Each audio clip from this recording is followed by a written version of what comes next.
I woke up to hear my wife whispering to my 8-year-old son, "Your real dad was pathetic. You're lucky you have us now. Stick with me and Grandpa will make you a man." Her new husband, my former boss, laughed. He was never a real father. I lay there in the spare room, eyes open. And that morning I left without a word. I vanished. 3 years later, my son found me. Now my ex is outside my apartment, sobbing, "Please." He won't speak to us. Please answer. I'd already pissed the bed once that night. That's how it started. Not from fear. From too much whiskey. My way of coping. The spare room mattress was cold, damp. I was too drunk to strip the sheets, too ashamed to crawl into the living room. So I laid there head pounding, thinking about how far life had sunk. I hadn't planned on eavesdropping. Hell, I'd been trying to pass out. But the walls in that house? Paper thin. And her voice, my wife's voice, cut through everything now. Sharper than a blade. I heard the door to my son's room creak open. Their footsteps. Then soft, sugar-sweet tones. The same tone she used to use on me. "Your real dad was pathetic." Silence. Then a small, hesitant, but "Shoo. You're lucky you have us now. Stick with me and Grandpa, her father, that bloated, bitter old tyrant, will make you a man." And then he was never a real father. A laugh. Deep. Ugly. My former boss. Jason. Sitting in the chair by my son's bed, laughing with my wife. In my house. With my boy. I didn't move. Didn't breathe. Just stared at the cracked ceiling, vision swimming. See, 3 months earlier, life had already gone sideways. I got laid off from a company I'd helped build. Jason, newly promoted, had smiled through it all. Restructuring, he called it. Hard times. A week later, my wife's sudden girls' nights began. The whispered calls. The new perfume. The locked phone. I knew. Of course I knew. But the thing that kept me tethered was my son. My boy. The one pure thing left. The one reason I hadn't walked into traffic some nights. So I swallowed my pride. Took the spare room. Drank too much. Let them play their game, thinking I was oblivious. Until that night. The next morning, before dawn, I left. Didn't pack. Didn't leave a note. Just took my wallet, keys, and the last ounce of dignity I had. Vanished. No goodbye. No fight. Nothing. I wanted them to wake, to avoid. To wonder. To feel what I'd been drowning in. 3 years later. I had a new life. 1-bedroom apartment, outskirts of another city. Cash gigs. Off the grid. Quiet. Dead to the world. No social media. No paper trail. And then, a knock. I didn't answer. Then another. Then, Dad? That voice? Small. Older. But his voice. I looked through the peephole. My boy. Taller. Leaner. Alone. We talked. I can't type it all now, my hands are shaking. But the gist. He found me. Through an old photo I'd left on a forgotten cloud account. He'd searched. Traced. Came alone on a bus. Said he couldn't take it anymore.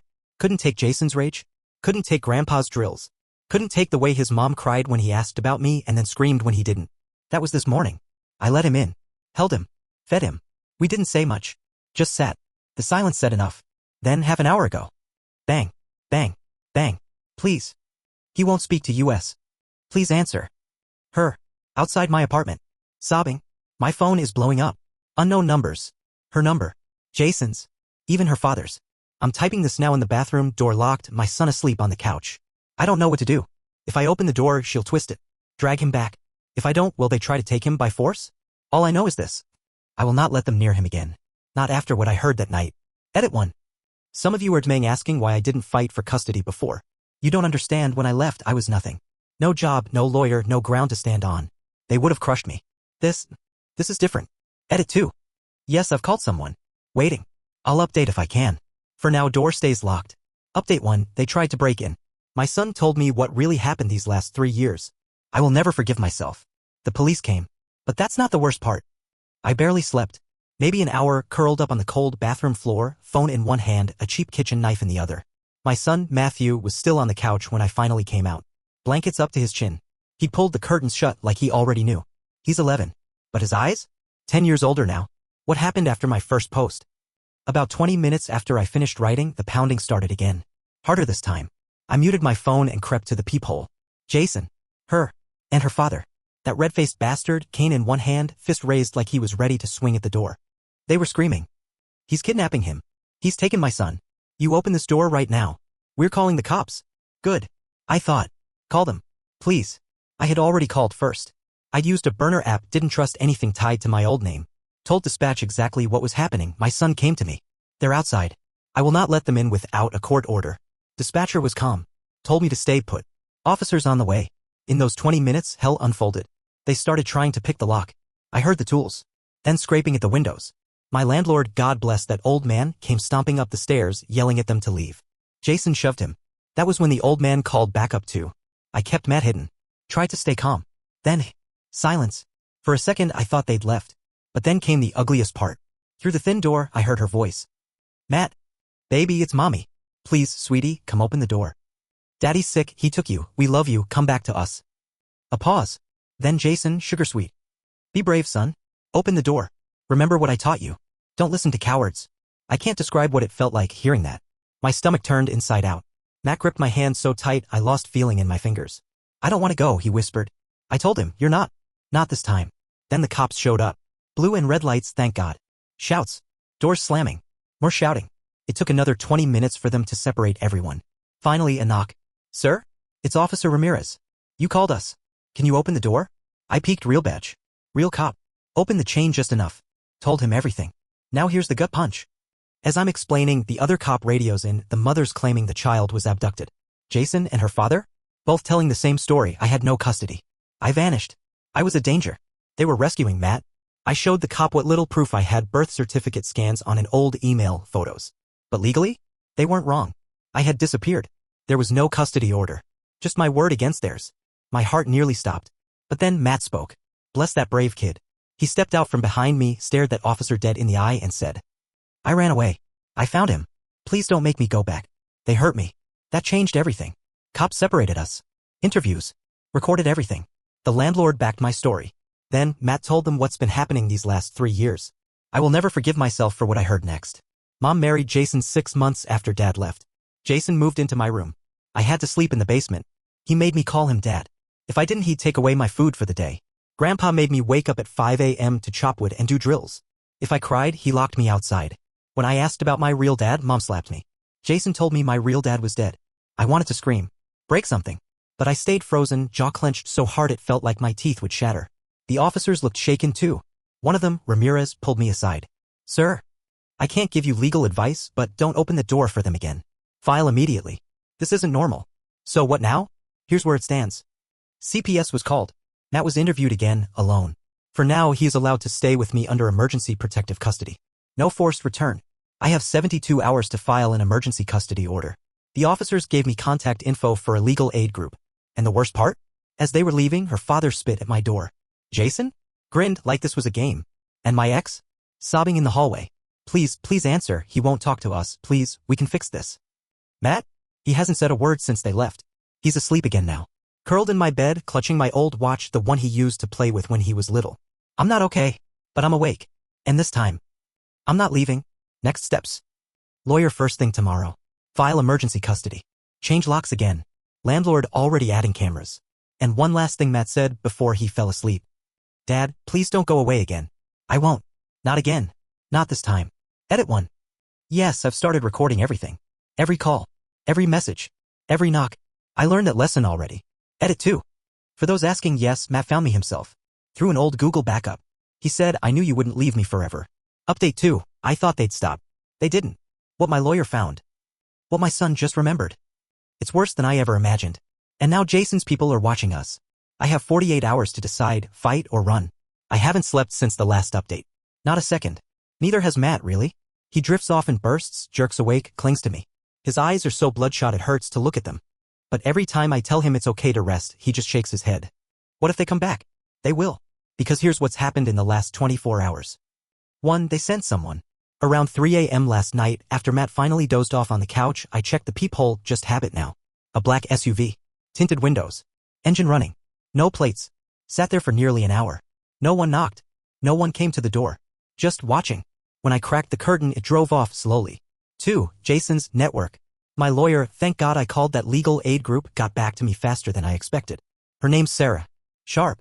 Mean in the way I need right now. When I told her about Jason being my former boss, she dug in. Turns out, Jason's father is connected. Deep. Old business circles. Private security companies. Not the kind of guys who wear badges, but the kind who consult for law enforcement. Jason's got access to databases, old contacts, ways to track people.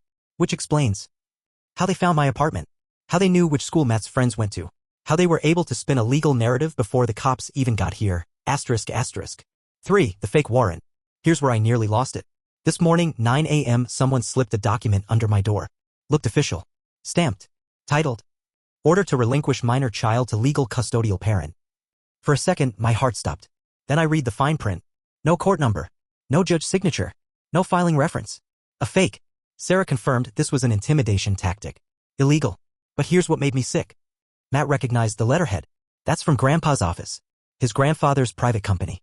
They faked a custody order to scare an 8-year-old into thinking he had to go back. 4. What Matt remembered. This is where it gets dark. Please stop reading here if you can't handle this. I almost couldn't. We were eating lunch, if you can call microwaved soup lunch. Matt was quiet, picking at his crackers. Out of nowhere, he says, "Do you remember my birthday last year?" I nodded. Of course I didn't, I wasn't there. I didn't know. He whispered. Jason gave me special training. In the garage, my stomach went cold. I asked what that meant. He told me. They blindfolded me, made me hold my breath in a freezer box. If I moved, Grandpa hit my legs. If I cried, they said you'd be disappointed in me. Then Jason said if I told anyone, he'd show Mom the videos. Videos? I asked him, videos of what? Matt couldn't answer. Just curled up shaking. I have no words. When I told Sarah, she nearly swore on the phone. Told me this is abuse. Criminal. Felony level. She's filing emergency motions now, not just custody, but restraining orders, injunctions, criminal referrals. 5. What's coming next? Sarah warned me Jason will escalate. He has money, contacts, lawyers. He will try. Smear campaigns online. Emergency custody grabs. Accusations against me, abandonment, instability, even kidnapping. And worse? Matt overheard Jason and her father once saying, "If it gets messy, we'll just say he's unstable. Maybe CPS will take the boy for us." They want him in the system. Easier to control the narrative that way. 6. Why they want him. Here's the piece that finally clicked. It's not just revenge. Matt told me this morning. Grandpa said I had to be strong because I'm the next heir. I asked, heir to what? Matt didn't know. Just that his grandfather made him recite phrases. Blood before weakness. Fathers fail, grandsons fix. Real men don't cry, they take. A cult of power. Jason and her father want Matt as their little project. Their legacy. To erase me. 7. The clock is ticking. I have 48 hours to get the following done. File full custody petition. Get protective orders for both me and Matt. Secure a safe house. Sarah is helping arrange this. Document everything, texts, calls, that fake warrant, even the SUV sighting. But there's one last twist. 8. The school email. Matt's old school emailed me today, some automatic system. Parent portal access updated. Guess who was just added as primary guardian? Jason. Without a court order. Through informal paperwork her father provided. Sarah says this is illegal, but the damage is done. Jason's already planting the idea that he is Matt's legal father. 9. My choice now, fight or run. Sarah laid it out cold. If you stay, be ready for war. You'll win. But it will be brutal. If you run, you buy time, but they'll chase. Matt? He looked me in the eye tonight and said, I don't want to run anymore. I want to fight. With you. 10. My decision. I'm staying. I'm filing. I'm fighting. No more running. No more drinking. No more fear. Because Matt said one more thing tonight that broke me. If you leave me again, I'll think you don't love me. I looked him in the eye and said, I will die before I leave you again. And I meant every word. Next update, when the court filing is done. When the safe house is set. But one warning to Jason and her father because I know they're watching. This time, I'm not alone. And this time, I will burn it all down before I let you take him. Edit 1. Yes, I've started compiling an evidence package for the DA. Sarah is coordinating with trusted contacts. Criminal charges will come. Edit 2. I have friends helping with surveillance now. We're watching them too. Edit 3. For those offering legal funds, thank you. Sarah's firm is taking this on pro bono for now because they hate Jason's family already. More soon. Final update, he's back. But not how you think. And not whole. What Jason did. What my ex is doing now. And what my son just asked me I can't answer. Because there is no answer. I told you I'd update if when I got my son back. He's back. But this is no victory post. No happy ending. I wish I could say we won. I wish I could say justice was served. But what I have now is a broken boy. And a father with nothing left but rage. Here's how it happened. 1. The hunt. After that video, things moved. Fast. Federal agents were looped in.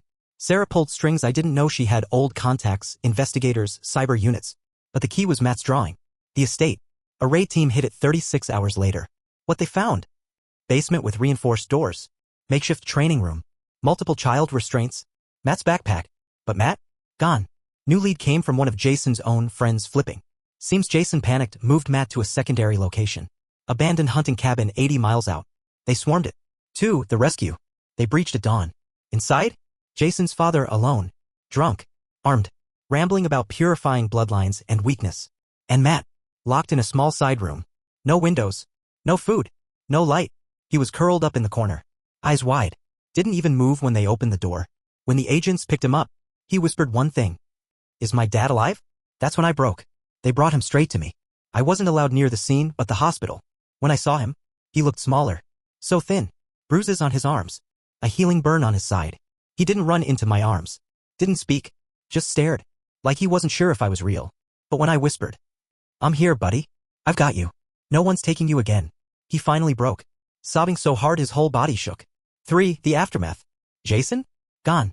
When the feds raided his apartment, empty. Vanished. International warrants are in progress. Her father? In custody. Facing multiple federal charges. My ex? Now here's the kicker. She's claiming she was a victim the whole time. Public statements. Tears on camera. I never knew. I was afraid for my life. Except, they found her handwriting on those notes. Her voice in recordings coaching Matt what to say if anyone asked about the bruises. She's next. 4. My son now. We're back at a new location, permanent safe house. Matt's under trauma care. He can't sleep through the night. Flinches at loud sounds. Won't be alone in a room. And yesterday he asked me something that broke me. Dad, if I had been stronger, would you have loved me more? I didn't have an answer. Because there is no answer to that. 5. The final truth. I got him back. But he's not whole. Neither am I. And Jason? Still out there. Sarah says they will catch him. I believe her. But even if they do, the damage is done. Matt told me one last thing. Jason said even if you saved me, you'd never really save me. Because now I'm like them.